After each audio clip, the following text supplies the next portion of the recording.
आपल्याला उपासना माहीत नाही, आपल्याला प्रेम माहीत नाही, संत माहीत नाही. आपण 2-4 छापलेली पुस्तकं शिकतो, 2-4 लेक्चर ऐकतो, त्याच्यावर आपली विद्वत्ता ठरवतो. काय आपल्या जीवनामध्ये? महाराष्ट्रामध्ये गणपतीची उपासना होते ना 10 दिवस. मला त्या गणपतीचं एवढं वाईट वाटतं महाराज, काय सांगायचं तुम्हाला.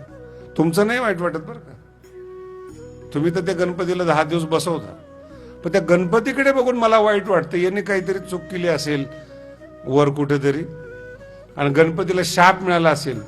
दरवर्षी 10 दिवस माणसात जाऊन राहत जा. कल्पना करा, गणपतीच्याच नावाने वर्गणी करायची, त्याची दारू प्यायची आणि त्याच्या समोर नाचायचं.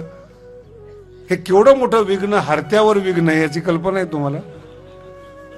काही करत नाही बिचारा. सभ्य माणूस जे गाणं ऐकू शकत नाही ते 10 दिवस गणपतीला ऐकून घ्यावं लागतं. त्याचे कान मोठे म्हणून चालतं. ही उपासना, याला उपासना म्हणतो आपण. मला सांगा तुम्ही, आजपर्यंत गणपती कोणाला प्रसन्न झालेले का? गणपती हा बुद्धी देवता आहे. 20 ओव्यात ज्ञानोबांनी ज्ञानेश्वरीमध्ये गणपतीसाठी खर्च केले आहेत. देवा तूची गणेशू.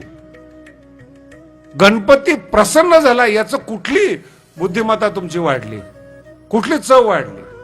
काय कळालं तुम्हाला जीवनामध्ये की याला गणपती म्हणतात म्हणून?